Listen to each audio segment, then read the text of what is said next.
ఖమ్మం జిల్లా సత్తుపల్లిలో doctor BR Ambedkar 135వ జయంతి వేడుకలు ఘనంగా నిర్వహించారు.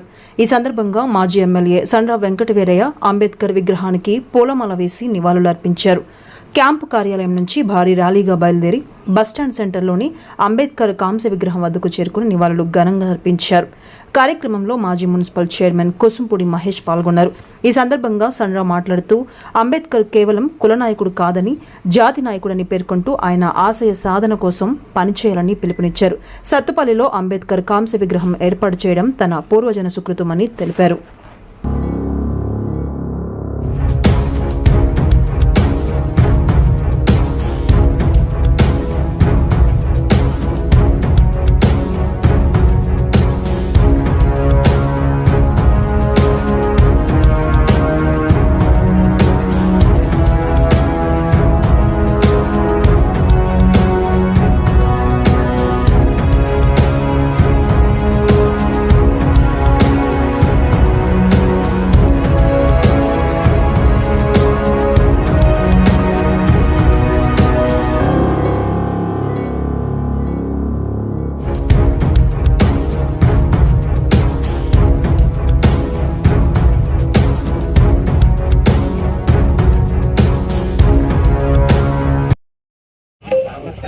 రాజనీతిజ్ఞుడు భారతరత్న డాక్టర్ బాబాసాహెబ్ అంబేద్కర్ గారి జన్మదిన సందర్భంగా ఈరోజు గొప్పగా వారి యొక్క కార్యక్రమాన్ని ఏర్పాటు చేయడం జరిగింది.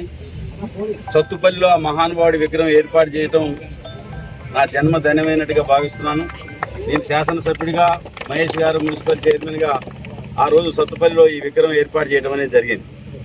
ఇవాళ కేసీఆర్ గారు కూడా హైదరాబాద్లో 125 అడుగుల ఎత్తైన అంబేద్కర్ గారి విగ్రహాన్ని ఏర్పాటు చేయడమే కాకుండా తెలంగాణ శాసనసభకు మన సెక్రటరియట్కు డాక్టర్ బిఆర్ అంబేద్కర్ గారి పేరు పెట్టి మరి వారిని యొక్క ఖ్యాతిని ఎంతో ఉన్నత స్థాయికి తీసుకెళ్లిన గొప్ప వ్యక్తి కేసీఆర్ గారు. ఇవాళ దురదృష్టం, ఈ ప్రభుత్వం 125 అడుగుల ఎత్తైన విగ్రహాన్ని ప్రజలు సందర్శించకుండా ఆ గేటుకి తాళాలు వేయటం, మరి ఇప్పటికైనా ప్రభుత్వం పునరాలోచన చేసి ఆ విగ్రహాన్ని మరి అందరూ సందర్శించుకునే విధంగా చూడాలని, ఎస్సీ ఎస్టీ సప్లాను సక్రమంగా అమలు చేయాలని, రానున్న కాలంలో బాబాసాహెబ్ అంబేద్కర్ గారు ఏదైతే వారు గొప్ప భావనతో ఈ కార్యక్రమాన్ని ఏర్పాటు చేయడం జరిగిందో వారి యొక్క ఆశయాలు సాధించేంత వరకు అందరం ప్రయత్నం చేయాలి. డాక్టర్ బాబాసాహెబ్ అంబేద్కర్ గారు ఒక కుల నాయకుడు కాదు, ఒక ప్రాంత నాయకుడు కాదు, జాతి నాయకుడు.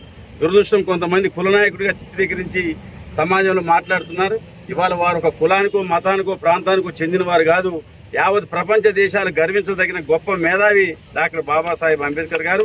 అట్లాంటి మహానుభావుణ్ణి మనం స్మరించుకుంటూ వారు రాసిన రాజ్యాంగం ఇవాళ ప్రపంచ దేశాల్లోనే ఒక గొప్ప ఆదర్శవంతంగా ఉండి వారు పెట్టిన రాజ్యాంగం వల్లనే ఈ ప్రభుత్వాలు నడుస్తున్నాయి. ఇవాళ సామాజికంగా అణచివేతకు గురవుతున్న అణగారిన వర్గాలకు ఒక ఆశా జ్యోతిగా వారు రచించిన రాజ్యాంగం ఇలా రక్షణ కవచంగా ఉంది. అందుకనే అంబేద్కర్ గారు ఒక జాతి నాయకుడు. అట్లాంటి మహానుభావుని మనందరం స్మరించుకోవటం, వారి యొక్క ఆశయాలను ముందుకు తీసుకెళ్లటం ఈ సమాజంలో కులాలకు మతాలకు అతీతంగా అందరి బాధ్యత అని చెప్పి ఈ సందర్భంగా తెలియజేస్తున్నాం.